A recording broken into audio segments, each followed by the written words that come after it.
Bien, bon matin à tous. J'espère que vous allez bien.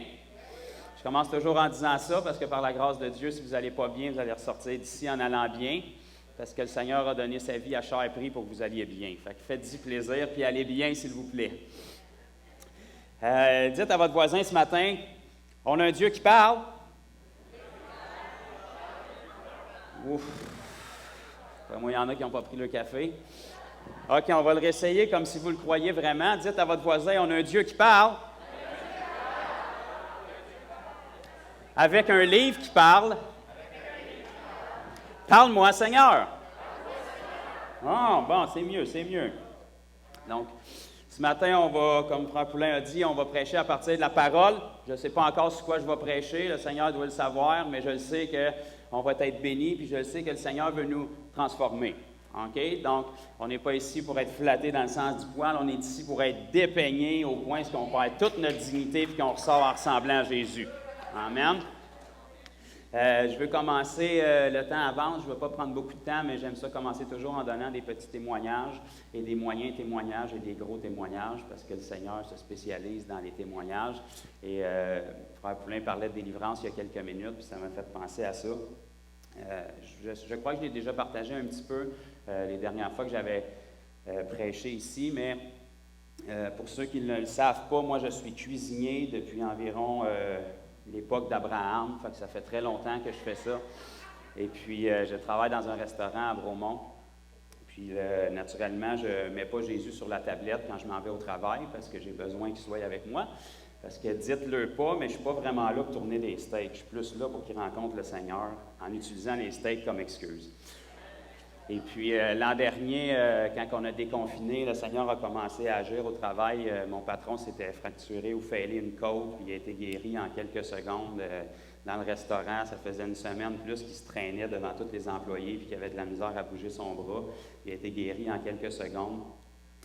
Puis suite à ça, dans les semaines qui ont suivi, le chef de notre restaurant qu'on venait d'engager quelques mois précédemment, il est rentré à son corps de travail un jour, puis bon, à un moment donné, durant le corps de travail, il m'a regardé, puis il m'a dit « J'aimerais ça, avant que tu partes, que tu m'aides. » Fait que je pensais qu'il avait besoin d'aide pour une recette, puis finalement, il m'a dit non, il dit « Hier, j'ai tombé dans les escaliers, assis sur mon pied, ça a fait un bruit très désagréable, puis j'ai de la misère à me traîner la jambe aujourd'hui. » Et puis, le matin même, il ne voulait pas rentrer travailler. Sa femme lui a dit d'aller à l'urgence parce qu'il n'était pas capable de mettre son soulier, il criait.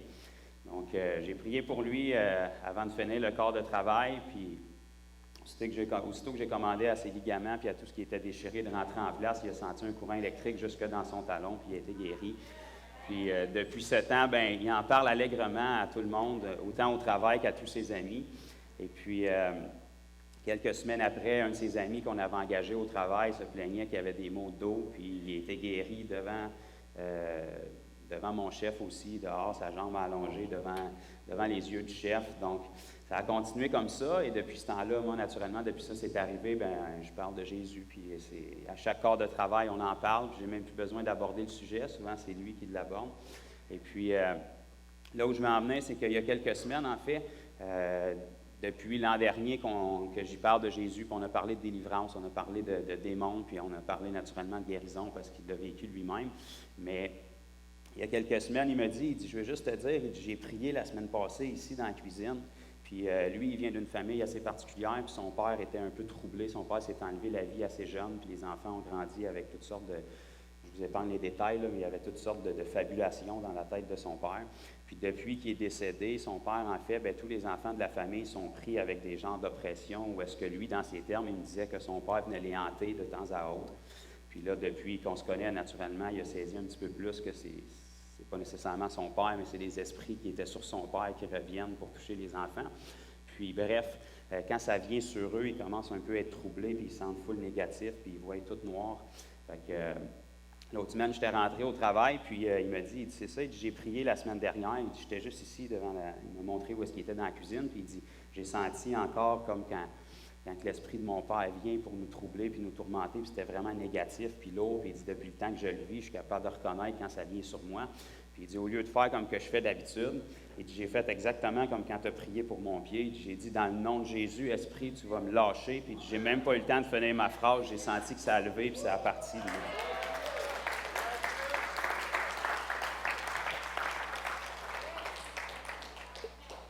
prends ces quelques minutes-là pour vous rappeler que Jésus, ce n'est pas un poème, il y a de la puissance dans le nom de Jésus quand il est dit avec foi. Puis ça, c'était de la bouche d'un inconverti encore, OK? Il n'a pas encore donné sa vie à Jésus, mais parce qu'il avait foi dans ce que Jésus a fait pour lui, le nom de Jésus a de la puissance dans sa bouche comme il l'a dans la nôtre.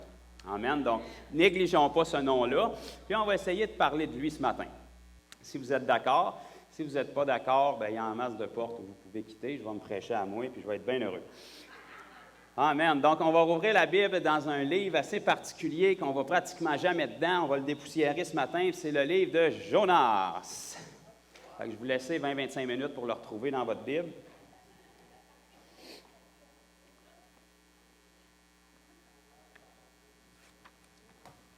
C'est dans l'Ancien, si ça peut vous aider.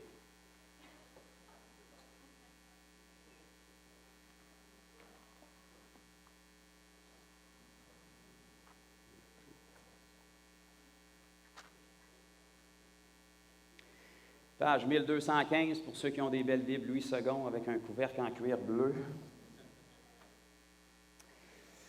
Le livre de Jonas, on ne le lira pas tout ce matin. C'est un livre qui est très rarement prêché. C'est le livre avec lequel le Seigneur est venu me chercher pour que je me convertisse. C'est le livre que la première fois où j'ai tenu un micro dans mes mains comme ça pour parler devant des gens, il y a environ 8 ans de ça déjà, c'est dans ce livre-là que le Seigneur m'avait conduit pour que je puisse prêcher. Et on ne le lira pas tout ce matin, c'est un petit livre de 4 chapitres que je vous suggère fortement de lire.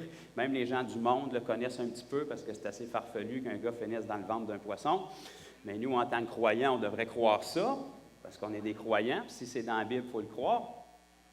Et juste pour vous faire un petit résumé de ce livre-là, ceux qui l'ont dépoussiéré ce matin parce qu'ils n'ont pas été dedans souvent ou qui ne l'ont jamais lu encore, Jonas est un prophète de l'Ancien Testament. Il y en a eu plusieurs. C'est un prophète dont on n'entend pas énormément parler. Il y a 4 chapitres dans son livre.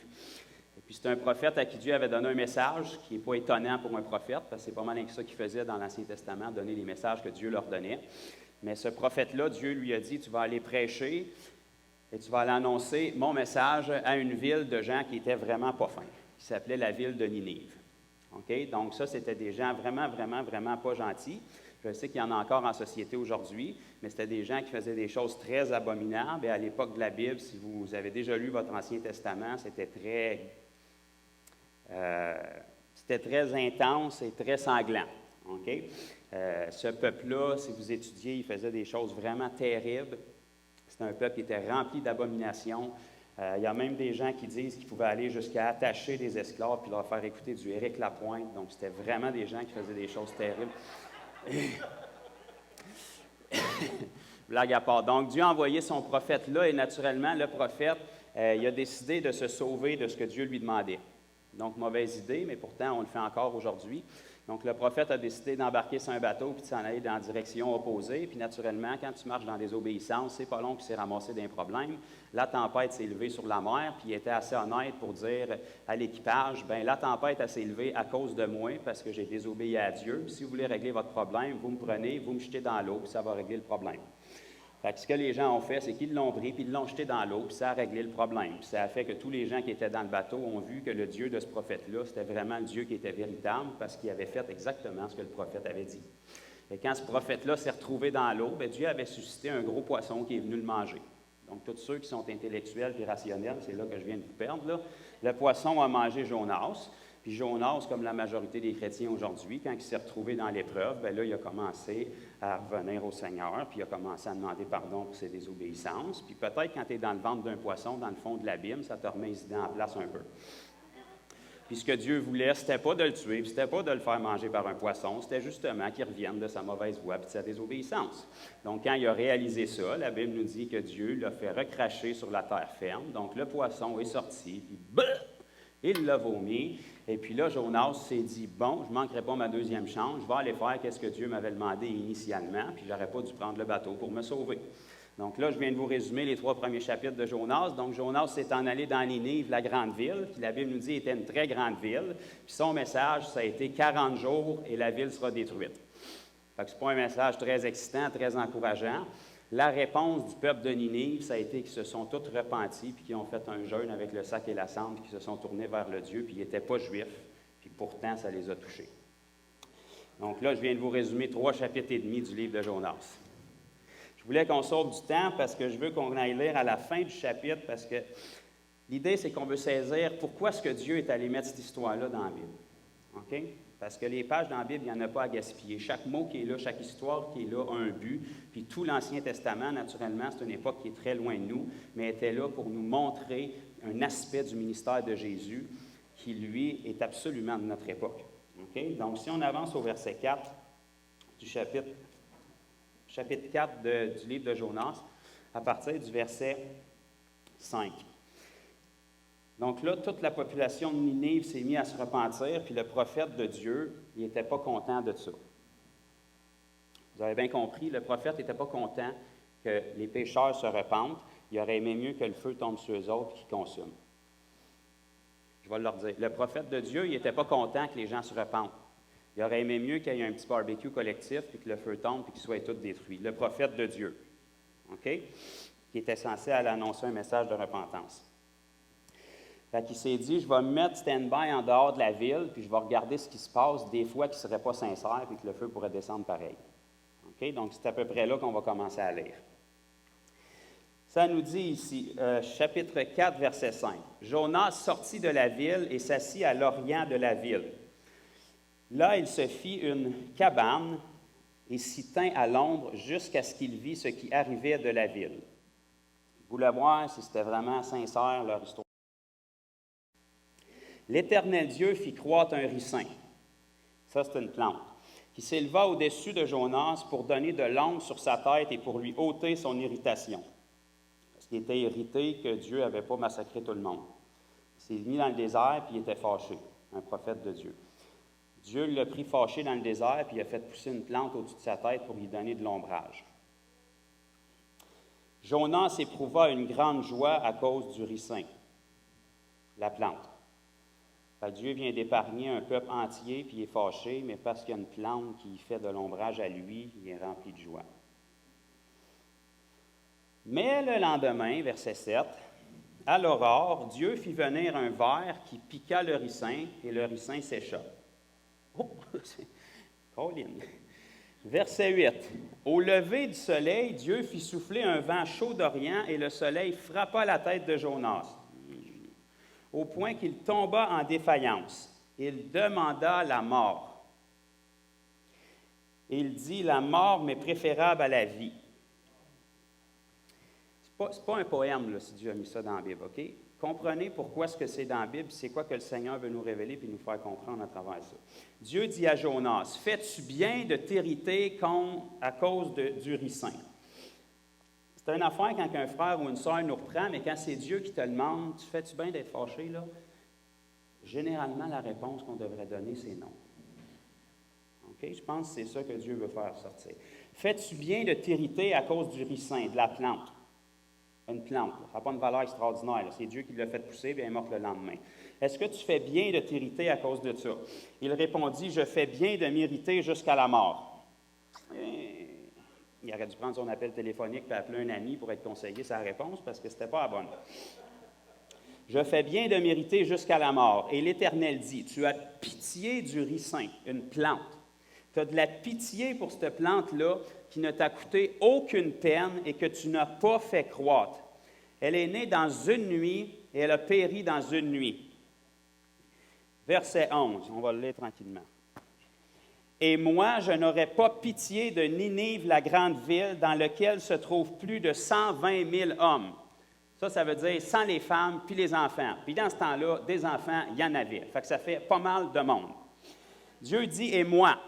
OK? Mettons qu'on inclut l'opinion de Dieu dans l'histoire. Là. Mettons qu'on y donnerait une importance. Dieu dit « et moi, je n'aurai pas pitié de Ninive, la grande ville, dans laquelle se trouvent plus de 120 000 hommes qui ne savent pas distinguer leur droite de leur gauche et des animaux en grand nombre. » Et ça finit comme ça, avec un point d'exclamation, puis on n'entend plus parler, puis c'est ce qu'on ressort du livre de Jonas.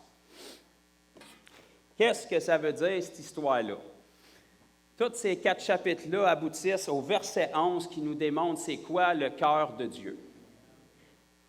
C'est quoi le cœur de Dieu, puis c'est quoi le cœur de son prophète, qui était l'envoyé de Dieu, qui devrait avoir le cœur de Dieu, qui devrait parler comme Dieu, qui devrait penser comme Dieu. Et ce qu'on peut voir, c'est que son prophète ici, Puis je ne blâme pas notre frère Jonas, parce que si on avait été à sa place sans le Saint-Esprit comme il l'était, qui n'était pas né de nouveau, probablement qu'on n'aurait pas fait mieux.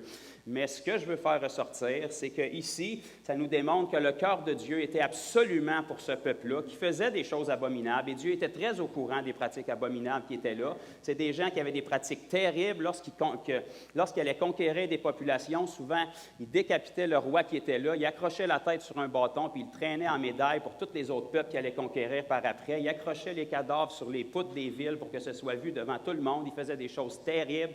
C'était des meurtriers, c'était des violeurs. Ils attaquaient autant les femmes que les enfants quand ils pillaient une ville. C'était des choses qui méritaient le jugement. Mais pourtant, le cœur de Dieu, c'était que ces gens-là, même si Dieu n'approuvait pas ces choses-là, c'était qu'ils se détournent de leur mauvaise voie. La volonté de Dieu, c'est que Dieu ne veut pas que personne périsse, il veut juste qu'ils sortent de leur ignorance et qu'ils soient sauvés. Et le prophète de Dieu se souciait plus de ses propres intérêts plutôt que de ceux de 120 000 hommes et toute leur famille qui s'en allaient périr, qui étaient en route pour l'enfer. J'ai 2 hochements de tête, c'est ça que je voulais. Voyez-vous comment c'est silencieux? Puis les choses n'ont pas bien changé aujourd'hui. Le peuple de Dieu devra avoir les mêmes intérêts que Dieu, les intérêts de Dieu premiers. Oui, Dieu a une multitude de promesses pour nous dans sa parole. Oui, Dieu veut nous bénir. Oui, Dieu veut qu'on soit dans l'abondance. Oui, Dieu veut qu'on soit dans la santé. Ces promesses sont extraordinaires, mais ces promesses sont pour ses enfants. Premièrement, il faut devenir ses enfants. Le cœur de Dieu, c'est qu'il n'y a aucune promesse de Dieu qui a de l'importance dans nos vies si on n'est pas premièrement sauvé. Et le cœur de Dieu, ça a toujours, puis ça va toujours être pour les perdus. La première chose que Dieu a fait dès les premières pages de notre Bible, quand l'homme a péché, c'est qu'il est allé vers eux. Dieu se plaît dans l'homme. Il y a de l'amour pour nous. Il y a un intérêt pour nous. Puis ce n'est pas parce qu'on le mérite bien souvent, c'est parce qu'on est sa création. Il nous a créés pour être ses enfants. Puis le même cœur qu'il y avait pour Adam et Ève quand il est allé vers eux dans le jardin alors qu'il était honteux puis qu'il était allé se cacher. Quand tu es deux sur la planète puis que c'est Dieu qui a créé la planète, essaye donc pas de te cacher. Ça se peut qu'il te trouve, ça se peut-tu ça? Mais tu sais, la réaction d'un homme pécheur déchu, c'est ça que ça a fait. Mais la première chose que Dieu a faite, c'est qu'il n'a pas pris une semaine pour bouder puis dire « je vais attendre qu'ils reviennent pour qu'ils réfléchissent à leurs actions ».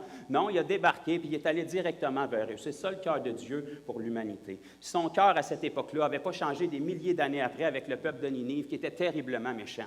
Mais son prophète qui devrait avoir un cœur qui battait au même rythme que celui de Dieu puis avoir les mêmes intérêts, se souciait plus du soleil, qu'il tapait sur sa petite tête puis que Dieu fasse pousser une plante au-dessus de sa tête pour qu'il soit béni puis qu'il ne pogne pas de coup de soleil dans son petit nombril plutôt que de 120 000 personnes qui étaient en train de crever puis de périr en route pour l'enfer. Ça, les amis, ça devrait nous faire réfléchir. Parce que si on regarde l'état de l'Église moderne aujourd'hui, on n'est pas trop loin des intérêts que monsieur le prophète Jonas avait. Souvent, on se soucie beaucoup plus de notre petit nombril puis de toutes les promesses qu'on peut s'accaparer plutôt que les gens qui périssent autour de nous tous les jours. Vous savez qu'on vit dans une nation où à peu près 9 personnes sur 10 que vous allez rencontrer sont en route pour l'enfer. Vous n'avez pas besoin de fouiller gros pour faire de l'évangélisation, là. Puis les intérêts de Dieu qui étaient là dans la Genèse, qui étaient là ici dans Jonas pour le peuple de Ninive, sont les mêmes aujourd'hui pour le Québec, puis sont les mêmes pour toutes les nations du monde où est-ce que les gens périssent. Le cœur de Dieu, premièrement, avant tout, même s'il y a une multitude de promesses dans la parole, il n'y a aucune de ces promesses-là qui a aucune importance dans aucune de nos vies si, premièrement, les gens ne sont pas sauvés, puis ils ne sont pas rescapés, puis qu'ils ne s'en vont pas en route pour l'enfer, mais qui sont embarqués dans le bateau, qui ont reçu l'Esprit, puis là, maintenant, ils peuvent bénéficier des promesses.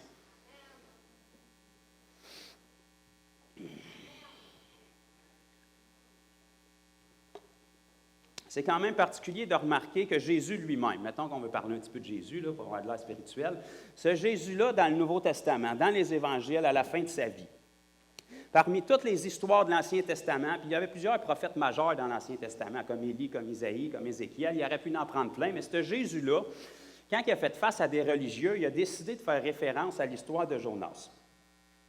Donc, je pense que le parallèle, vous allez le faire assez vite, là.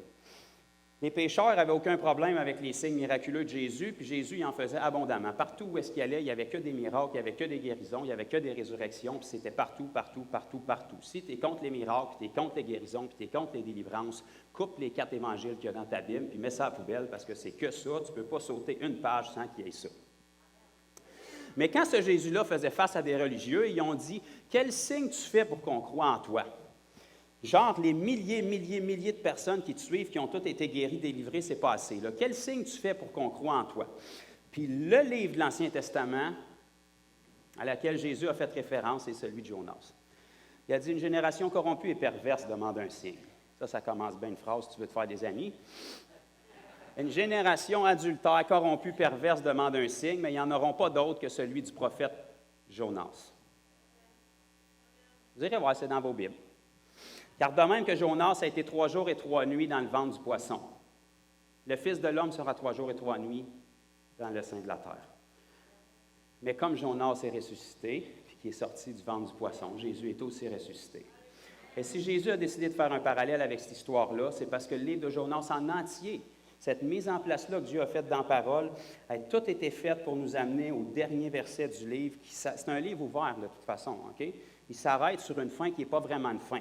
Et l'aboutissement de ça, c'est que Dieu exprime à son propre prophète que son cœur, c'est pour les gens qui périssent. Et Jésus a décidé de s'identifier à cette histoire-là de l'Ancien Testament parce que la seule et unique raison, avant tout le reste, OK, Jésus a accompli une multitude de choses à la croix. Son œuvre est parfaite. Ses dernières paroles, ça a été « tout est accompli ». Mais la première raison et toutes les autres raisons n'ont aucune importance. Et j'ai dit aucune importance si cette raison-là n'est pas respectée. C'est que Jésus est venu pour les perdus. Il n'y a aucune autre promesse qui a de l'importance, quand même que tu serais béni, puis que l'argent te sortirait par les oreilles, puis que tu serais en pleine santé. Si tu es en route pour l'enfer, tu es perdu, puis ton bien-être, il est temporaire. Maximum 120 ans. Donc, le cœur de Dieu, puis le but essentiel du sacrifice de Jésus, puis le pourquoi Dieu est descendu du ciel, puis s'est pris un corps en Jésus pour endurer tout ce qui a enduré, c'est pour les perdus. Les gens même qui avaient guéri, les gens même qui avaient délivré, les gens même qui avaient ressuscité, qui, au bout de 3 ans et demi, étaient devant lui, puis ils criaient « Crucifie-le, crucifie-le », puis ils arrachaient la barbe, puis ils crachaient d'en face. Puis la réponse de Jésus, ça a été « Père, pardonne-leur, car ils ne savent pas ce qu'ils font ». Le même cœur de Dieu qui était dans le livre de Genèse, le même cœur de Dieu qui était dans le livre de Jonas, c'est le même cœur de Dieu qui était en Jésus, parce que Jésus était Dieu incarné dans la chair. Et la raison qui s'est rendue à la croix, c'est pour les perdus. Et en tant qu'Église de Christ, nous qui avons été rachetés, qui qu'on serait pour ne pas avoir un cœur pour les perdus? Quel pourcentage de l'Église aujourd'hui, de la façon dont on gère notre horaire, de la façon dont nos pensées sont occupées, est axé vers les perdus? Quel pourcentage de notre journée est-ce que ça occupe? Quel pourcentage de nos enseignements est-ce que ça occupe? Parce que des enseignements, il y en a une multitude dans la parole. Puis Dieu, il s'intéresse à une multitude de facettes de notre vie. Mais toutes ces facettes-là sont d'aucune utilité si on oublie le but premier, le salut des âmes. 120 000 hommes, sans leurs femmes puis leurs enfants, selon Dieu, qui ne peuvent pas distinguer leur droite de leur gauche. Ça te montre à quel point est-ce que tu es perdu quand tu n'as pas le Dieu d'Israël, là. Puis 2000 ans plus tard, que Jésus est ressuscité, c'est encore la même chose. Ce n'est pas 120 000 hommes qu'on a au Québec. C'est plus que 7 millions d'hommes et de femmes qui sont ici au Québec. Puis la majeure partie de ça, puis là, on ne parle pas du reste du Canada, ne peuvent pas distinguer leur droite de leur gauche encore plus. Ils n'ont même pas le temps de distinguer leur droite de leur gauche. Ils sont trop occupés à choisir quel sexe ils ont. OK? On est rendu là, mes amis. Le Québec a besoin de Jésus, puis le seul Jésus que le Québec va voir, il faut se détromper, ça va être vous et ça va être moi. En demi-applaudissement. Gloire à Dieu, on progresse.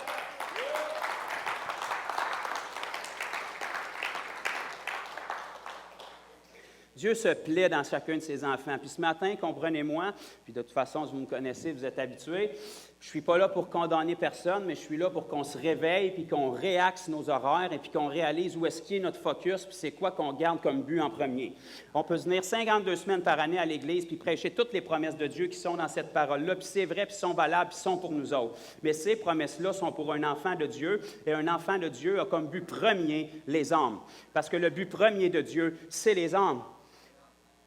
Sans le salut, il n'y a aucune promesse qui est valable. Sans le salut, il n'y a aucune promesse qui est utile.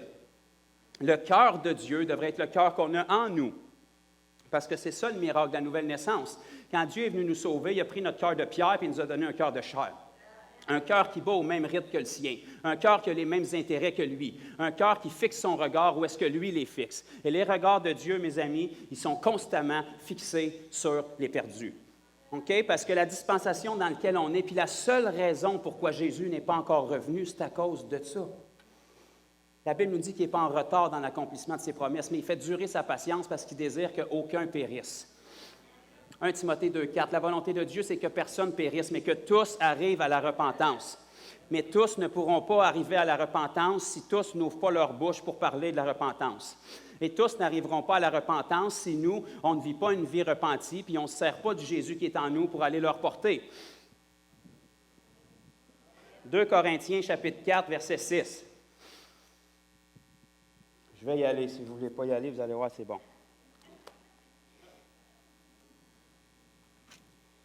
2 Corinthiens, chapitre 4, verset 6.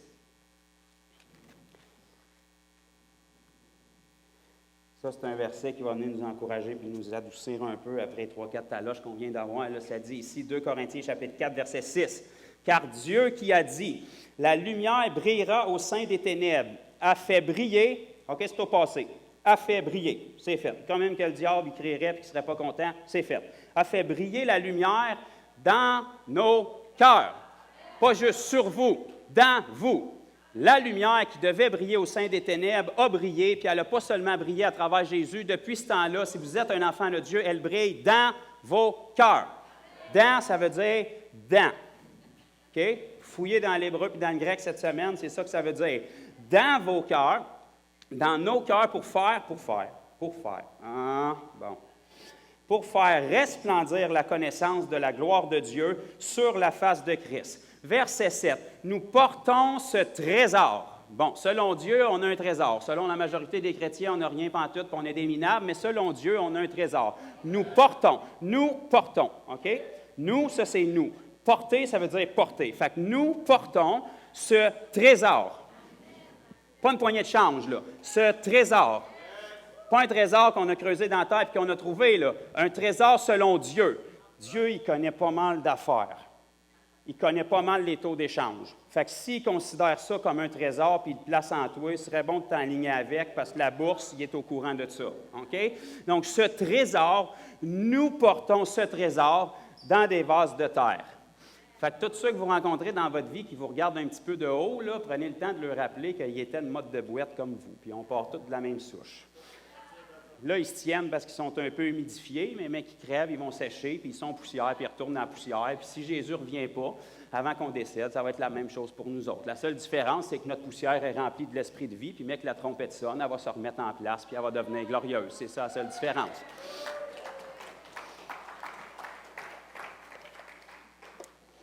Mais entre-temps, nous portons ce trésor dans des vases de terre, afin que cette grande puissance, je ne sais pas, le Seigneur a de l'air à considérer qu'on est puissant. Cette grande puissance, OK, puissance, ça aurait été quand même pas pire, mais là, la Bible rajoute cette grande puissance. OK? Ton miroir, il est pété. Il ne te renvoie pas cette image-là, parce qu'il ne veut pas que tu te regardes selon la chair, Dieu veut que tu te regardes selon sa parole. Dieu dit que ce trésor-là qu'il a mis en toi, que tu le sentes, que tu ne le sentes pas, que ton voisin soit d'accord, qu'il ne soit pas d'accord. On n'a rien à faire de leurs opinions sans vouloir les offenser. Il y a une opinion qui compte, c'est celle de Dieu. Dieu dit que ce trésor-là qu'il a mis en toi, cette grande puissance. Comment est-ce que tu peux avoir une grande puissance en toi puis pas avoir aucune puissance qui se manifeste dans ta vie? Il y a quelque chose qui ne marche pas. Il y a quelqu'un qui ne croit pas. Fait que l'autre personne qui reste, c'est nous autres. Si Dieu croit qu'on a une grande puissance, puis il est allé jusqu'à la croix, puis jusqu'à la résurrection pour nous donner une grande puissance, puis qui est venu se révéler à nous des centaines et des milliers d'années par après, l'année où est-ce qu'on a été convertis, puis qui a placé ce Saint-Esprit-là en nous, il croit qu'on a une grande puissance. Donc, si on ne croit pas qu'on a une grande puissance, pourquoi est-ce qu'on dit qu'on est chrétien puis qu'on est des croyants si on ne croit pas les paroles mêmes qui viennent de la parole de Dieu? Donc, si Dieu dit que nous avons une grande puissance, nous devrions marcher dans une vie de grande puissance, afin que cette grande puissance soit attribuée à Dieu et non pas à nous. Donc là, on vient d'éclater le mensonge des religieux qui vont vous dire « Essayez pas de vous prendre pour Dieu, essayez pas de vous identifier à Jésus, vous êtes des pécheurs, vous allez toujours tomber, vous allez toujours faire des erreurs. Jésus, c'était quand même le Fils de Dieu. Et la Bible nous dit « Car tel il est, tel nous sommes. Devenez des imitateurs de Christ. » Fait qu'il y a quelque chose, quelque part, qui ne marche pas, puis je pense que c'est les religieux qui sont dérangés parce qu'ils étaient dérangés par la vie de Jésus. Mais la volonté de Dieu, c'est qu'il a payé le plein prix pour que chaque enfant de Dieu marche exactement comme Jésus a marché, avec une grande puissance. Et ce n'est pas une question d'être orgueilleux, puis les religieux vont être très bons pour vous dire « Fais attention, mon frère, il faut que tu sois sage, tu vas monter en orgueil. » Je vais te dire une affaire, les gens ne t'attribueront pas la puissance à toi parce qu'ils savent comment tu es nul, ils t'ont connu avant. OK? Fait qu'ils vont bien examiner ta vie, puis ils vont dire « C'est clairement Dieu qui fait ça, parce que lui, je le sais comment il est nul, puis c'est sûrement pas lui qui fait ça. »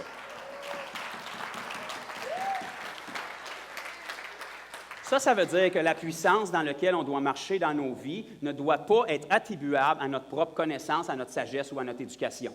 Pourquoi est-ce que la majorité des gens que Jésus a choisis n'étaient pas très éduqués? Justement pour ça, parce que Dieu voulait démontrer que lorsque les miracles se produisent, ce n'est pas leur éloquence, ce n'est pas leur sagesse, ce n'est pas leur étude, ce n'est pas leur QI, ce n'est pas leur intellect, c'est la puissance de Dieu.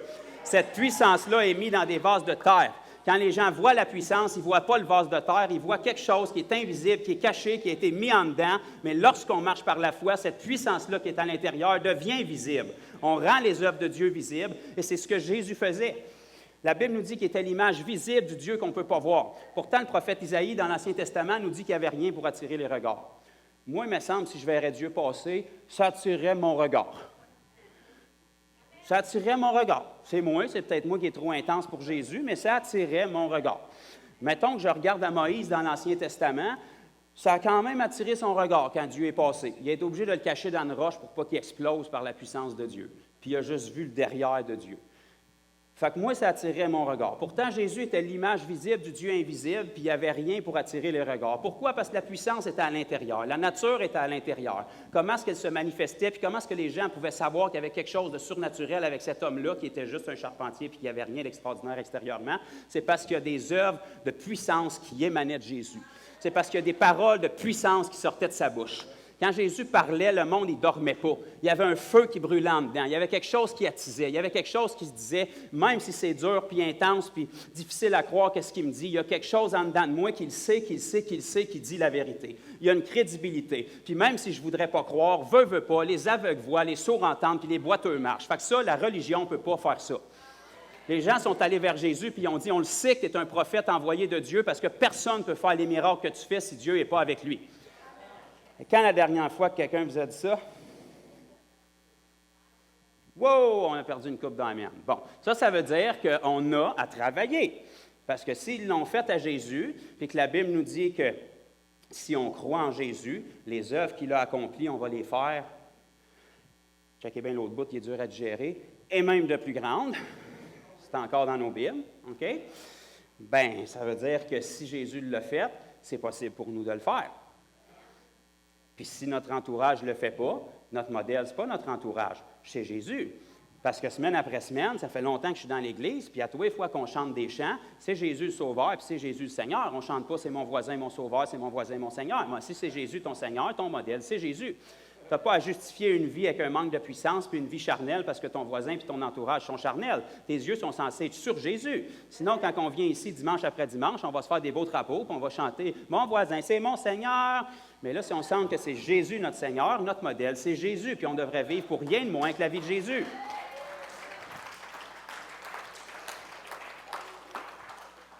Jésus nous a donné une belle parabole dans la Bible parce que naturellement, Jésus qui était Dieu dans la chair avait le même cœur que Dieu, le même cœur qui était pour le peuple de Ninive. Jésus nous a parlé de la brebis égarée ou de la brebis perdue. Quand un berger se promène, puis il y a 100 brebis, puis il en perd une. Elle est perdue, elle est égarée, elle est mêlée, elle s'est trompée de fourche, elle a pris le mauvais chemin. Okay? La Bible nous dit, ne laissera-t-il pas les 99 autres pour aller au secours de celle qui est perdue?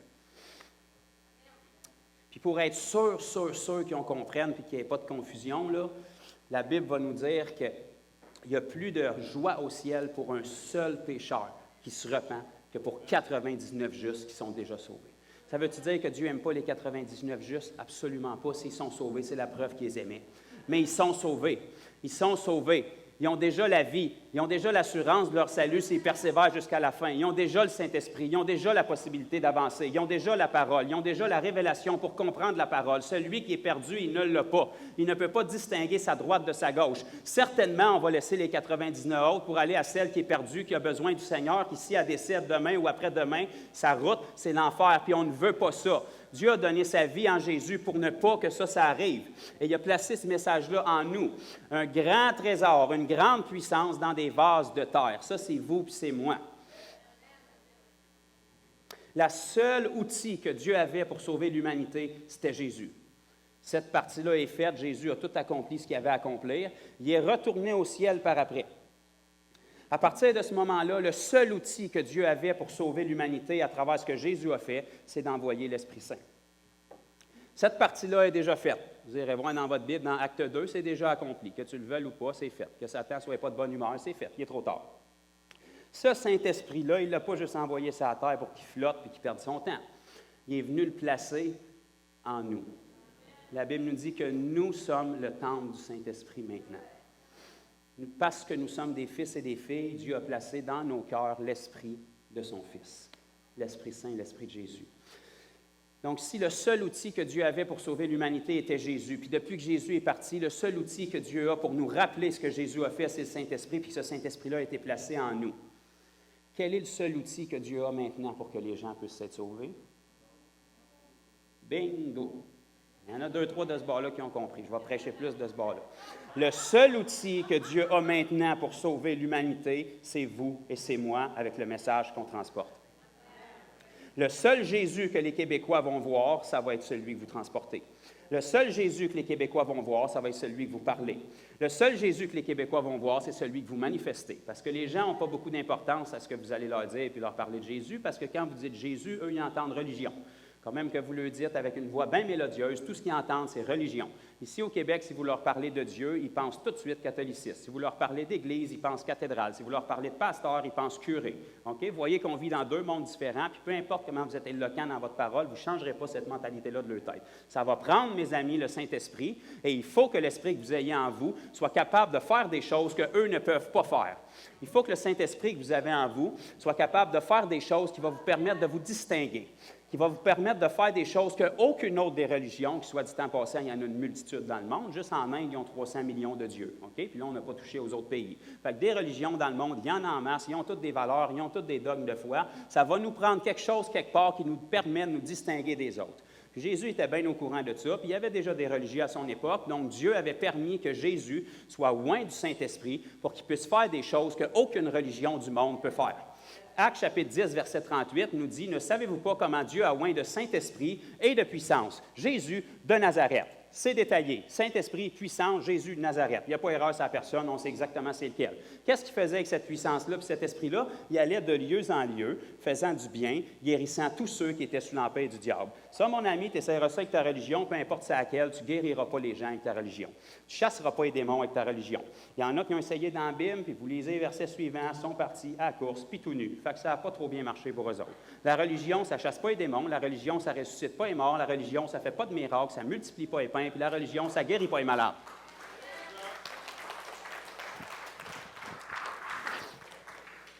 Il faut qu'on manifeste quelque chose en nous qui nous permet de nous distinguer de toutes les autres religions puis de toutes les autres choses tordues qui sont sorties dans notre société depuis 2000 ans. Et de cette façon-là, si on manifeste la puissance de Dieu, les gens vont pouvoir distinguer qu'il y a quelque chose en nous qui nous différencie du monde. Oui, naturellement, on doit porter des fruits dans notre vie. Naturellement, mais ça, c'est du long terme. Quand on rencontre les gens, le contact premier avec lequel ils vont expérimenter ce qu'on a en nous, c'est la puissance de Dieu. C'est pour ça que Dieu nous donne les dons du Saint-Esprit et c'est pour ça que les dons sont instantanés. Dès le moment qu'une personne est convertie, il peut commencer à marcher dans les dons. Mais souvent, les fruits de l'Esprit ne seront pas présents dans sa vie parce que les fruits, comme dans le naturel, tu ne plantes pas ta graine pour recueillir les fruits le lendemain. Tu plantes ta graine, puis il faut que ça pousse. Ça prend du temps.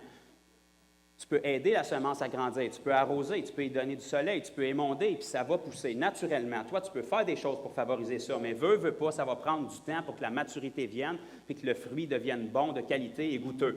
Mais les dons du Saint-Esprit, c'est un don, c'est instantané. Si je te rencontre, puis je te donne de quoi, tu ne l'auras pas dans 1 an, je te le donne là. C'est un don, tu peux t'en servir maintenant. Dieu nous donne des dons maintenant, parce que quand on évangélise, c'est maintenant que ça prend puissance.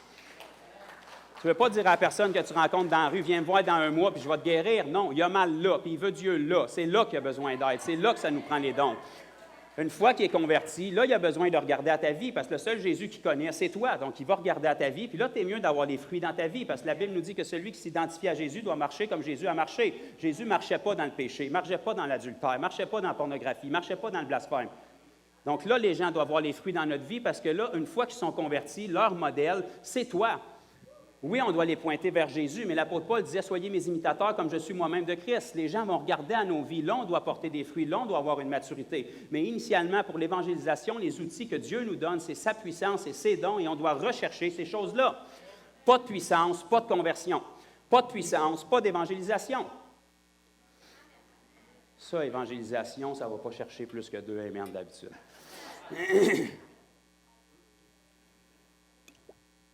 Les apôtres même, qui avaient été entraînés par Jésus, qui avaient vu le Jésus ressuscité, qui avaient vu Jésus être enlevé sur le mont des Oliviers puis monter au ciel, puis ils ont tellement resté fichés que Dieu est obligé de faire descendre des anges pour leur dire « Les boys, il va falloir dégeler, parce que si vous restez là, ça n'avancera pas. » Le même Jésus que vous avez vu monter au ciel, il va revenir de la même manière qu'il est monté, mais entre-temps, vous avez une job à faire. On se bouge puis on s'en va travailler. Ces apôtres-là sont partis, les gens les plus formés qu'il y avait sur la planète. Puis malgré ça, Jésus leur avait dit, ne faites rien tant que vous n'allez pas recevoir la puissance du Saint-Esprit. Le Saint-Esprit surviendra sur vous et vous serez mes témoins. OK, donc tous ceux ici qui ont reçu le Saint-Esprit, je vous souhaite de l'avoir reçu. Si vous ne l'avez pas reçu, Dieu vous demande de le recevoir. En passant, dans la Bible, ce n'est pas une suggestion, c'est un commandement. Je sais que nos Louis II disent qu'il leur recommanda d'attendre à Jérusalem, mais dans le texte original, c'est un commandement. Jésus leur a commandé d'attendre à Jérusalem le Saint-Esprit, la promesse du Père qui viendrait sur eux, et ça serait une puissance pour qu'ils soient des témoins. Donc, si vous avez reçu le Saint-Esprit, vous n'aviez peut-être pas lu le contrat, mais vous êtes fait pogner parce que le Saint-Esprit il vous a été donné pour que vous soyez des témoins.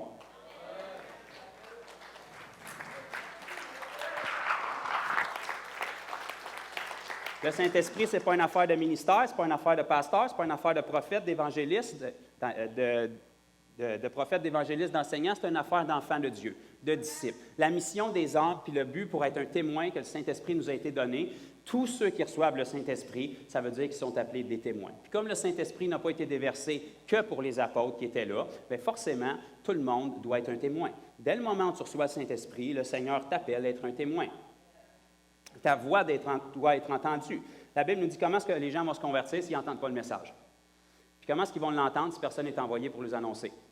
Bien, ceux qui sont envoyés pour les annoncer, c'est vous puis c'est moi depuis le jour où on est convertis. Donc, si vous puis moi, on n'annonce pas le message, comment est-ce qu'ils vont l'entendre?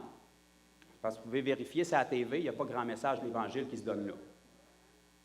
Puis même si vous allez sur les télés chrétiennes, il n'en reste plus bien non plus de message de l'Évangile qui se donne là. Ceux qui veulent se désabonner, c'est ici, juste en bas. Là. Okay. Tournons ensemble dans 2 Corinthiens, chapitre 3, et le verset 3. On va commencer au verset 2. Ça nous dit ici, Paul disait ça à l'Église de Corinthe, « C'est vous qui êtes notre lettre, écrite dans nos cœurs. » Qu'est-ce que ça dit ensuite?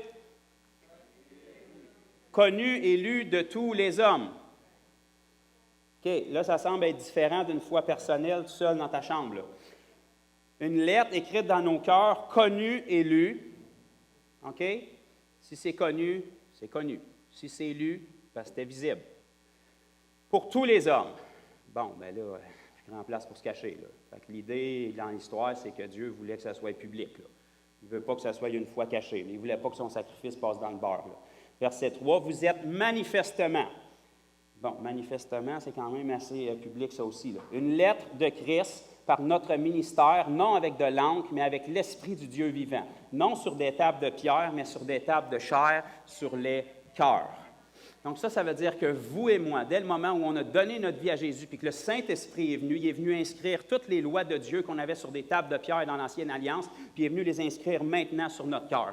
Maintenant, nous sommes des épîtres vivants. Maintenant, nous sommes des arches de l'Alliance, comme dans l'Ancien Testament, qui transportons la présence de Dieu. Si vous regardez dans l'Ancien Testament, dans l'arche de l'Alliance, vous retrouviez 3 choses. Il y avait un vase avec la manne qui était là, il y avait la verge d'Aaron qui avait fleuri, puis il y avait aussi les tables de la loi sur lesquelles Dieu avait donné les commandements. Pourquoi Dieu a fait ça? C'est pas parce qu'il donnait dans la sculpture puis la boiserie puis qu'il n'y avait rien à faire, c'est parce qu'il voulait nous démontrer quelque chose que nous, on vit dans le Nouveau Testament. Nous sommes des arches de l'Alliance vivantes. Le vase qu'il y avait dans l'arche de l'Alliance qui transportait la manne, c'était le pain venu du ciel. La verge d'Aaron représentait l'autorité et les tables de la loi représentaient les commandements de Dieu. Maintenant, toutes ces choses-là ont été placées en nous. Jésus nous a donné l'autorité, selon Luc 10, 19, qui accomplissait la verge d'Aaron qui avait fleuri. La Bible nous dit ici qu'il a écrit ces lois dans notre cœur, représentant les tables de la loi qui étaient dans l'arche de l'Alliance. Commence-t-il à faire du sens? Le vase avec la manne qui était descendue du ciel, c'était le pain venu du ciel. Jésus a dit, « Je suis le vrai pain venu du ciel. » Où est-ce que ce Jésus-là habite maintenant? En nous. Donc, vous êtes des arches de l'Alliance vivante qui transportez la présence de Dieu partout où vous allez. Vous avez la présence de Dieu, vous avez la parole de Dieu, vous avez l'autorité de Dieu partout où vous allez. Et Dieu s'attend à ce que ça émane de nous pour que les gens puissent voir ce qu'on a en nous et qu'ils puissent voir que ce qui se dégage de nous ne peut pas être attribué à notre connaissance et à notre éducation, et ça doit venir de Dieu. Et c'est ça qui va pousser les cœurs à se repentir. La Bible nous dit dans Romains 2, 4 que c'est la bonté de Dieu qui nous pousse à la repentance.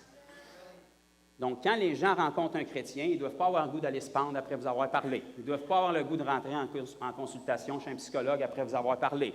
Ils devraient dire, je ne sais pas ce qui vient de se passer dans ces 2 minutes-là, mais il y a comme une boule d'énergie qui m'a frappé. Il y a quelque chose qui émanait de cette personne-là. Il y a de la vie. Il n'a pas l'air d'être découragé. Il n'a pas l'air d'avoir peur de la 25e vague qui s'en vient. Il a l'air d'être rempli de confiance. Pour moi, il n'écoute pas les mêmes nouvelles que moi, parce que moi, je vois des ténèbres partout autour, mais lui, il est rempli de joie, il est rempli d'excitation. Il voit Dieu agir dans sa vie.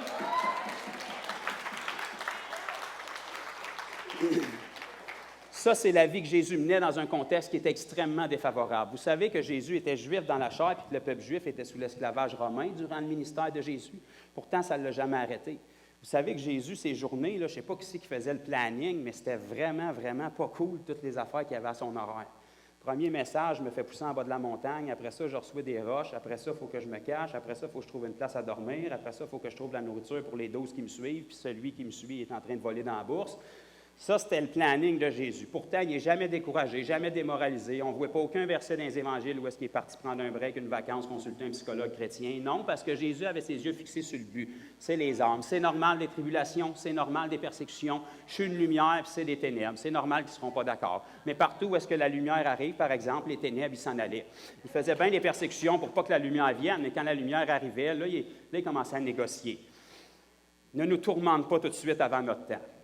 Oh, là, ça ne persécute pas fort. Là, ça a pogné à la chienne, puis ça réalise que Christ, qui transporte l'Esprit de Dieu, tu ne pourras pas le vaincre, parce que celui qui est en Christ est plus fort que ceux qui étaient dans le monde. Puis avez-vous remarqué que Jésus n'a pas tremblé devant une légion de 2000 démons, plus que quand il en chassait juste un dans une personne? Il n'a pas crié plus fort, il n'a pas tapé du pied plus fort. Pourquoi? Parce qu'il avait confiance en ce qu'il y avait en lui. Puis les démons, lorsqu'ils ont vu Jésus, les 2000, ils n'ont pas essayé de l'intimider non plus. Ils ont fait, on va essayer de négocier, parce que ça va mal virer pour nous autres, c'est l'abîme qui nous attend. Ça, c'est ce que Jésus transportait, c'est ce qu'il a placé en vous. Un trésor, une grande puissance dans des vases de terre.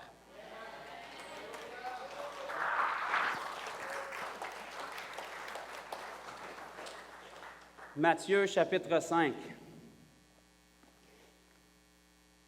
Je suis assez content que le Seigneur ait mis ces versets-là dans la Bible. Des fois, je me dis, qu'est-ce que je prêcherais si ce n'était pas là?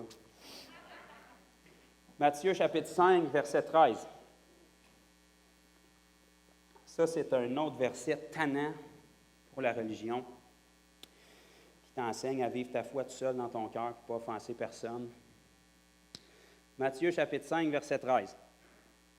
Si vous avez des belles Bibles équipées de lettres rouges, ça va être écrit en rouge, parce que c'est Jésus qui parle. Ce Jésus-là a dit, « Vous êtes le sel de la terre. » Remarquez qu'il n'a pas fait un sondage pour vous demander votre opinion. Là. Il a fait une déclaration. Vous êtes le sel de la terre. Mais si le sel perd sa saveur, avec quoi la lui rendra-t-on? Il ne sert plus qu'à être jeté dehors et foulé aux pieds par les hommes. Vous êtes la lumière du monde. Pas de boîte à commentaires sur celle-là non plus, c'est une déclaration. Vous êtes la lumière du monde. Une ville située sur une montagne ne peut être cachée. Encore, ce n'est pas une consultation d'opinion. Là. Il t'annonce qu'elle ne peut pas être cachée. La ville qui est située sur une autre montagne, elle ne peut pas être cachée.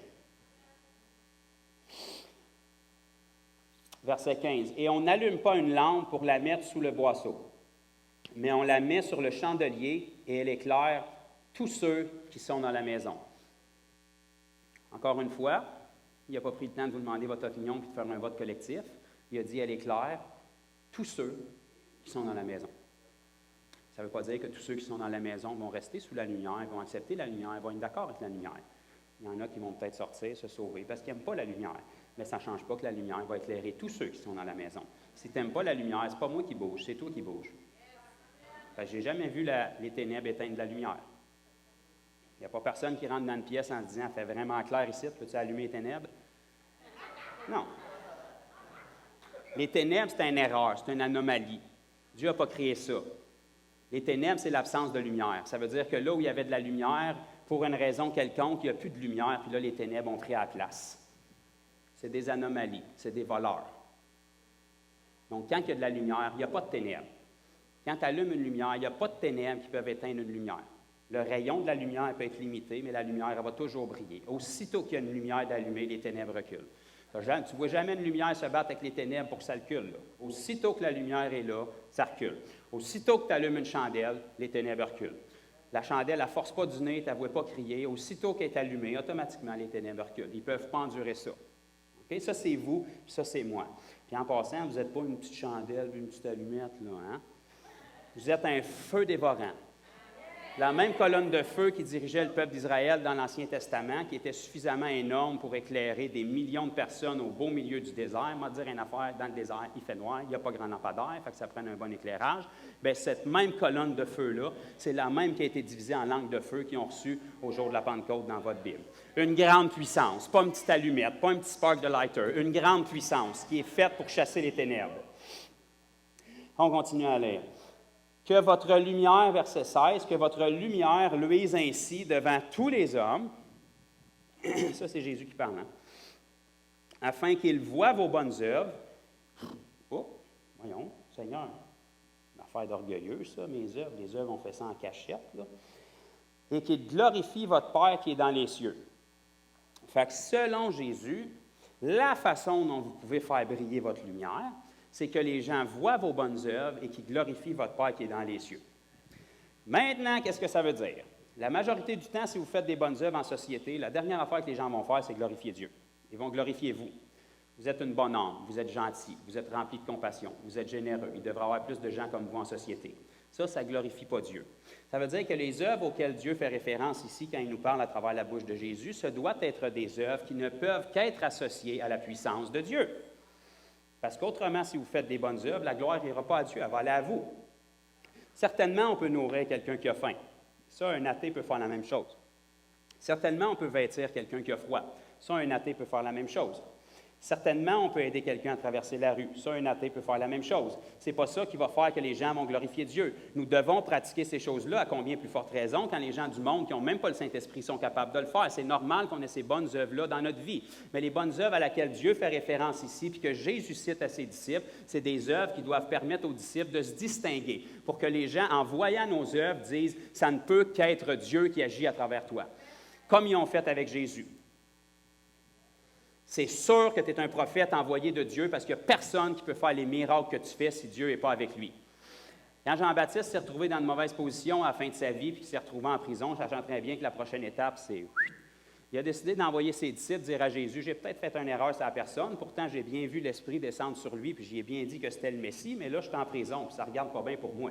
Fait que je vais envoyer des sentinelles vers Jésus pour lui demander, « C'est-tu vraiment toi le Messie? » Dans le fond, Jean-Baptiste le savait très bien que c'était Jésus le Messie. Il voulait juste envoyer le message à Jésus. Je suis en prison, tu pourrais peut-être faire quelque chose pour moi parce que c'est moi qui ai annoncé ta venue. J'aimerais ça avoir un petit coup de pouce, là. La réponse de Jésus face à ça, ça n'a pas été qu'il a commencé à élaborer sa doctrine puis qu'il a cité sa descendance jusqu'à Adam par cœur comme Matthieu l'avait fait. Non, il n'a pas fait ça. Il a dit, le boiteux marche, les sourds entendent. La puissance de Dieu est manifestée. Alors, retourne dire ça à Jean-Baptiste. La preuve que je suis le Messie, c'est que ma vie comporte des actes que seul Dieu peut faire.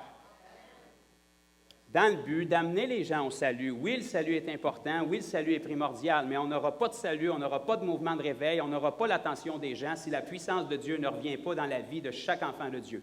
L'Église doit être une Église qui marche en puissance. Et quand je parle d'Église, je ne parle pas des gens qui sont ici sur le podium, je parle de chacun de nous qui est ici. Les ministères qui sont pris à l'intérieur du corps de Christ ont exactement le même ministère que vous, celui d'ambassadeur de Christ. 2 Corinthiens chapitre 5 nous dit que comme Dieu était en Christ réconciliant le monde avec lui, maintenant, nous faisons les fonctions d'ambassadeurs de Christ, réconciliant le monde avec Christ qui est en nous. Chaque enfant de Dieu a le même ministère de réconcilier le monde avec Dieu. Le mandat de la Grande Commission, lorsque Jésus l'a donné, il l'a donné à ses disciples. Il n'y a aucun de ces disciples-là qui était apôtre encore. Aucun d'eux avait encore été nommé apôtre. C'était juste des disciples qui suivaient le Seigneur. Puis ces disciples-là qui ont reçu le mandat, ils n'étaient pas tout seuls dans la chambre haute. Ce n'était pas juste les 11 parce que Judas avait trahi puis il n'avait pas encore nommé Matthias. Il y en avait une multitude. La Bible nous dit qu'il était environ 120. Puis dans ce 120-là, il y en a une multitude dont on ne connaît pas le nom. Puis on sait, par exemple, que la mère de Jésus était là, puis que les 4 frères de Jésus qui étaient incrédules durant le ministère de Jésus, quelque part après sa résurrection, ils se sont convertis. Peut-être le fait de voir leur frère qui était mort puis qui est revenu à vie, ça les a fait allumer. Ils se sont convertis, puis ils faisaient partie des 120 qui étaient dans la chambre haute, qui ont reçu le Saint-Esprit pour être des témoins aussi.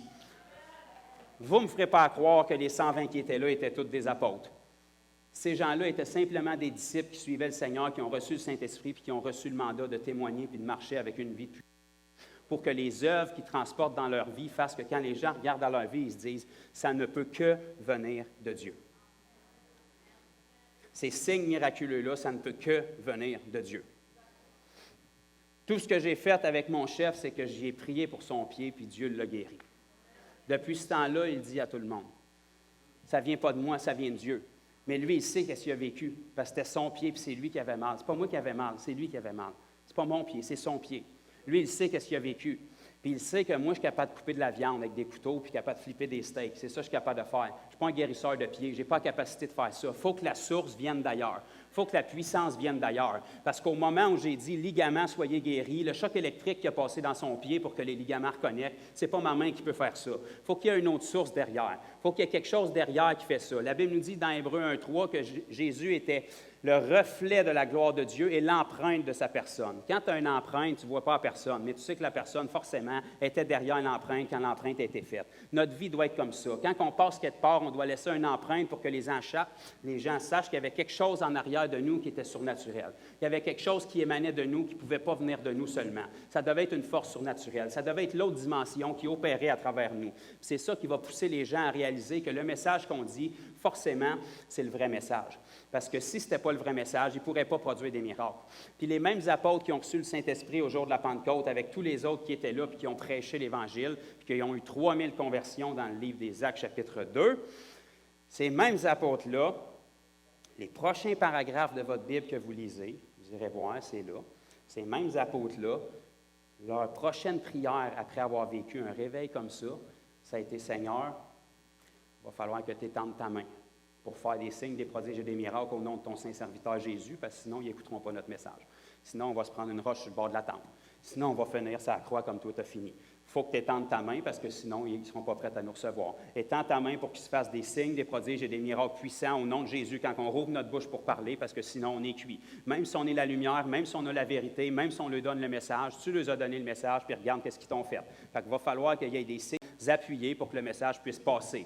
Et ça a l'air que Dieu était quand même d'accord avec l'histoire, parce qu'aussitôt qu'ils se sont fermés à la bouche pour prier, la Bible nous dit que le lieu où ils étaient rassemblés trembla.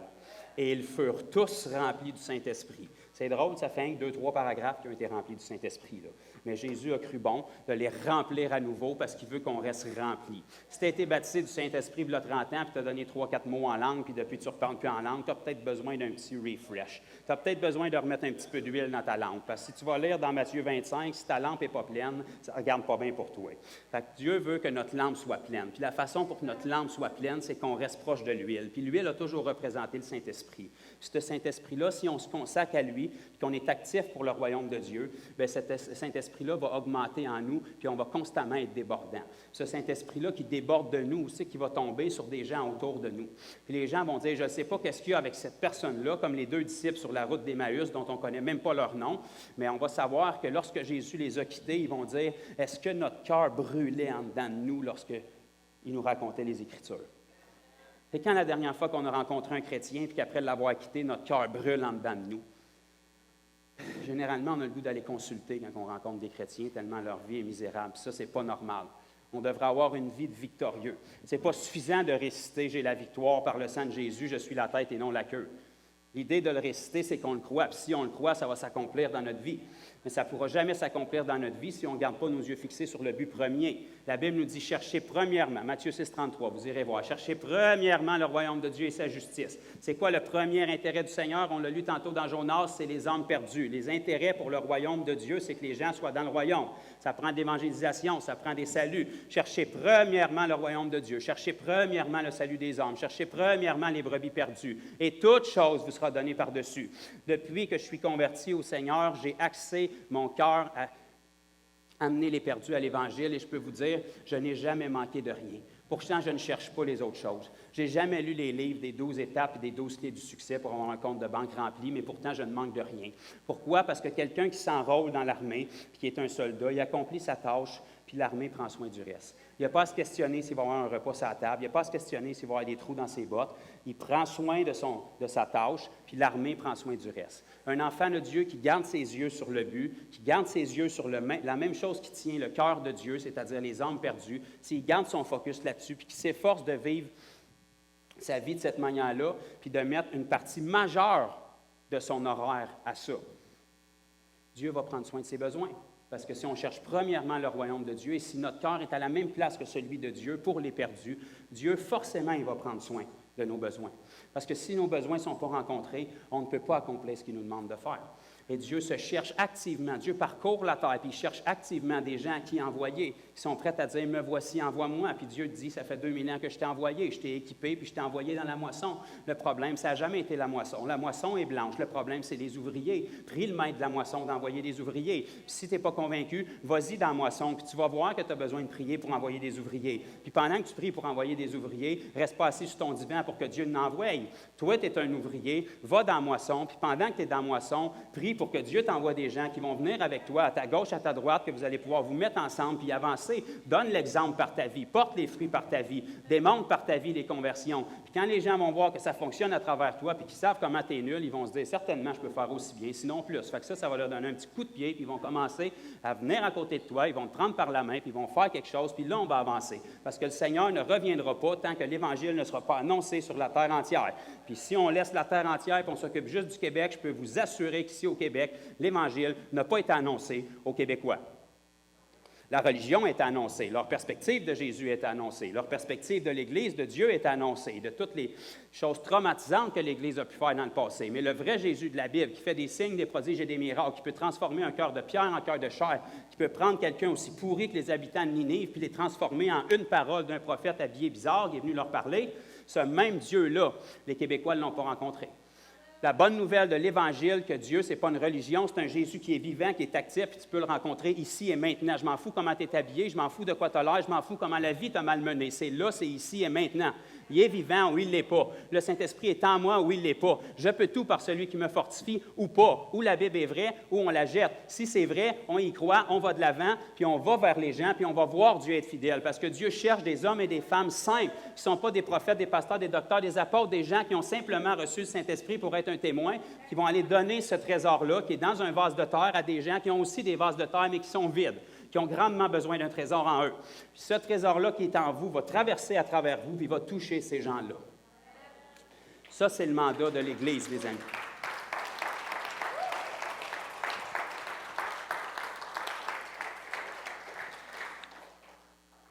Un dernier verset, on essaie de faire ça en 2 minutes et demie, puis après ça, on va laisser le Seigneur faire ce qu'il fait de mieux, des signes, des prodiges et des miracles. Fait que là, vous m'avez entendu parler, par la grâce de Dieu, ce n'est pas moi qui parlais, c'est le Seigneur qui parlait.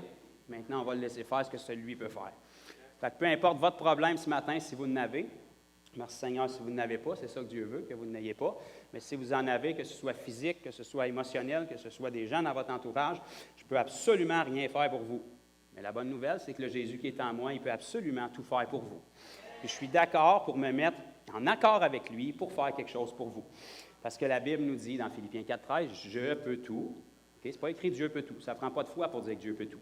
Okay? Tous les chrétiens disent que Dieu peut tout, pourtant ils ne font rien. Paul a dit « Je ». C'est qui ça « je » dis-le. Je. Je peux tout, je peux tout, par celui qui me fortifie. Donc, celui qui te fortifie, soit qui te fortifie constamment, ou soit que c'est un quand ça y tente, quand tu es faim. Là. C'est un ou l'autre. Si le Consolateur, le Saint-Esprit, est venu, puis que Jésus nous dit qu'il ne nous abandonnera pas, qu'il va être avec vous tous les jours jusqu'à la fin du monde, Matthieu 28, versets 19 et 20, bien, s'il nous dit ça, c'est parce que celui qui nous fortifie est constamment là. Ça veut dire qu'on a constamment la capacité d'être fortifié. On ne devrait pas être constamment relevé, on devrait être constamment fort. Si on a besoin d'être relevé constamment, c'est parce qu'on ne s'est pas appuyé sur celui qui nous fortifiait. On s'est appuyé sur un autre béquille qui a cassé, parce que c'est inévitable qu'elle casse, parce que notre seul fondement, c'est censé d'être Jésus. Et Dieu a voulu ça de même, parce que le seul qui ne peut pas faillir, le roc des âges, c'est Jésus. Si tu es appuyé dessus, tu n'auras pas besoin d'être constamment relevé. L'apôtre Paul n'avait pas besoin d'être constamment relevé. Il a passé la majeure partie de sa vie en prison, puis c'est lui qui relevait les autres en prison pendant qu'il était assis sur le steak dans l'Église. Fait que cet apôtre Paul-là, bien qu'il n'était pas parfait, il avait saisi que son rocher, son fondement, c'est Jésus. C'est pour ça qu'il a pu dire aux Philippiens, « Je peux tout ». En prison, comme quand ça va bien. Dans les jeûnes, comme quand je fais naufrage. Je peux tout par celui qui me fortifie. Parce que celui qui me fortifie, il est constamment avec moi, puis il ne change pas d'idée. Il veut toujours que les âmes soient sauvées, puis il va le faire à travers moi. Colossiens, chapitre 1, on finit avec ça.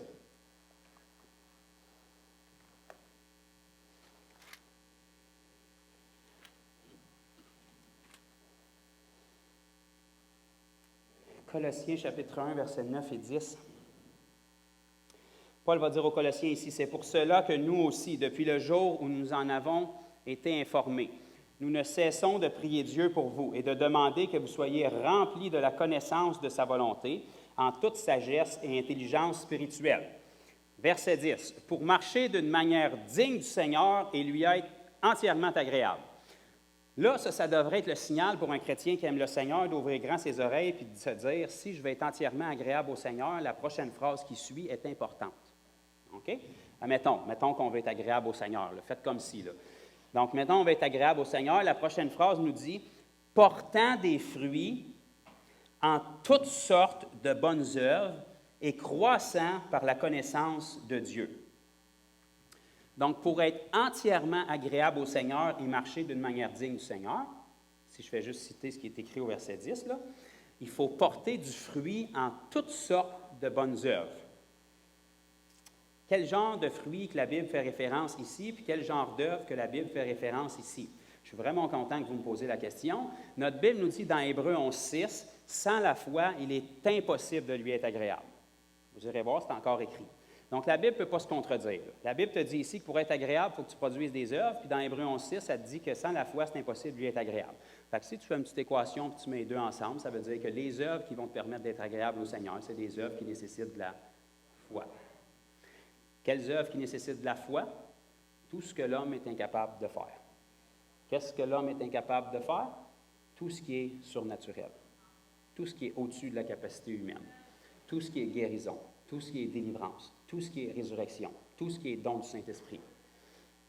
Donc, ça veut dire que Dieu veut que notre vie soit marquée avec des fruits qui se traduisent avec une multitude de bonnes œuvres, mais qui sont des œuvres de foi. Où est-ce que les gens, en regardant à nos vies, ils ne pourront rien faire d'autre que glorifier Dieu parce qu'ils savent que les œuvres qui marquent notre vie ne peuvent pas venir de notre capacité. C'est pour ça que Paul disait aux Corinthiens, lorsque je suis allé chez vous la première fois, j'étais dans un état de crainte et de grand tremblement, car ma parole et ma prédication ne se reposaient pas sur la sagesse des hommes et sur des discours éloquents, mais sur une démonstration d'esprit et de puissance. Paul aurait pu tout mystifier les Corinthiens parce qu'ils n'avaient de l'éducation, puis Corinthe n'avait pas tellement, mais il ne s'est pas appuyé là-dessus. Il leur a démontré de l'esprit et de la puissance pour que Corinthe, en voyant Paul, ne soit pas émerveillé par toutes les universités de Tarse qu'il avait faites, mais qui disent la puissance qui se manifeste à travers cet homme-là, il y a seulement Dieu qui peut la mettre. Puis de toute évidence, ça a bien fonctionné parce que l'Église de Corinthe était probablement une des églises les plus nombreuses qu'on a dans notre Nouveau Testament. Même s'ils étaient charnels, cette puissance-là les a marqués suffisamment pour qu'eux-mêmes marchent dans les dons spirituels. Paul leur dit, je me réjouis parce qu'il ne vous manque aucun don dans l'attente de notre Seigneur Jésus. Oui, vous êtes charnels, mais vous avez tous les dons. Donc, qu'est-ce qu'ils ont vu dans la vie de Paul qui les a marqués, qui les a amenés au salut? Ça les a marqués suffisamment pour qu'eux, ils marchent là-dedans. Puis lorsque Paul adresse les dons dans 1 Corinthiens 12, ce qui agresse beaucoup les religieux, là, remarquez que Paul ne leur a jamais reproché d'aspirer aux dons, ils les ont même encouragés. Puisque vous recherchez les dons ardemment, arrangez-vous pour garder l'amour comme premier motif. Il ne les a pas dit arrêtez de chercher les dons, ma gang de pervers. Il les a dit recherchez à en posséder en abondance pour l'édification du corps de Christ. Parce qu'à travers ces dons-là, c'est comme ça que les gens vont être touchés. Amen. Il va falloir que j'arrête.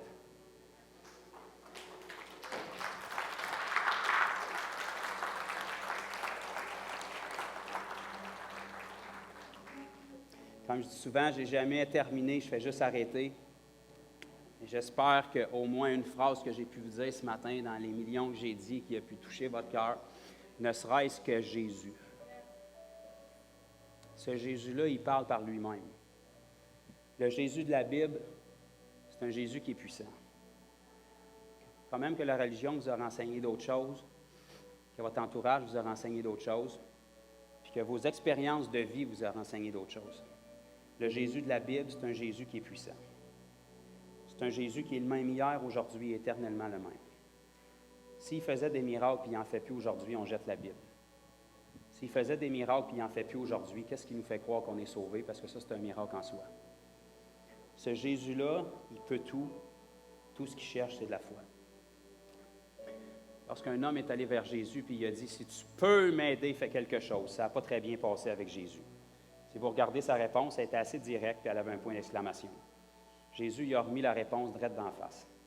Il a dit « Si je peux, tout est possible à celui qui croit. » La question, ce n'est pas si je peux, je peux. La question, ce n'est pas si je veux toujours. Mon oui et amen, c'est mon dos en lambeaux sur la croix. Mon oui et amen, c'est que même dans mon corps glorifié, j'ai encore mes mains et mes pieds percés. Ça te prouve à quel point j'étais sérieux pour la guérison. Mon oui et amen, c'est toujours oui et c'est toujours je peux et c'est toujours je veux. La question, c'est est-ce que tu crois? Fait que ce matin, je suis là puis je veux m'efforcer de croire ce que le Seigneur dit puis de pouvoir vous aider dans vos besoins puis n'importe qui de l'équipe qui veut aussi prier avec moi. Si vous avez des besoins, on va faire ça. Puis si vous n'en avez pas, restez dans votre banc puis faites juste être dans la présence du Seigneur puis regardez ce qu'il peut faire dans votre vie. OK? On a tous des besoins dans notre vie. Souvent, ils ne sont pas accablants, mais le Seigneur veut toujours faire plus avec notre vie. Le Seigneur veut toujours adresser des choses dans notre vie. Le Seigneur veut toujours adresser notre marche. Le Seigneur veut toujours nous amener dans une repentance. Ça ne veut pas dire qu'on vit dans un péché flagrant. Ça veut dire qu'il veut qu'on soit réajusté. Ça veut dire qu'il veut nous donner nos ordres de marche pour les prochaines étapes de notre vie. Chacun d'entre nous, en ce moment même où je parle, on est dans une étape de notre vie, on est dans une saison avec le Seigneur. Certains d'entre vous, vous êtes nouveaux convertis, d'autres, ça fait longtemps, d'autres, vous êtes tiédis, d'autres, vous êtes en feu, peu importe où est-ce qu'on en est, le Seigneur a un plan pour votre vie qui, selon Psaume 139, était écrit avant même que vous existiez. Nous, ce qu'on veut, c'est se mettre en accord avec le Seigneur pour découvrir c'est quoi ce plan-là, puis accomplir toutes les œuvres qu'il a préparées d'avance pour nous. Et lorsqu'on marche dans ce plan-là, mes amis, c'est tellement facile. C'est plus nous qui le fait, c'est Dieu qui le fait. C'est plus notre vie qui est vue, c'est lui qui est vu à travers nous. On se rend compte que toutes ces œuvres-là, y avaient vraiment été préparées d'avance. Dieu attendait juste qu'on les pratique. Restez dans cette atmosphère-là pendant que mon frère Éric va faire la louange. Laissez le Seigneur traverser. La Bible nous dit que lorsque 2 ou 3 sont réunis en son nom, on est beaucoup plus que 2 ou 3 ce matin. Ce que j'ose espérer, c'est qu'il y en a au moins 2 ou 3 parmi nous qui sont vraiment là, en son nom. Donc, on va laisser le Seigneur se déplacer parmi nous, puis on va le laisser faire son travail dans nos vies. Puis tous ceux qui ont des besoins, vous pouvez avancer, on va s'accorder avec le Seigneur, puis on va relâcher la puissance de Dieu sur vous. Mettez pas vos yeux sur l'homme, gardez vos yeux sur le Seigneur. Et puis soyez reconnaissants s'il vous a parlé ce matin. Puis agissez dessus.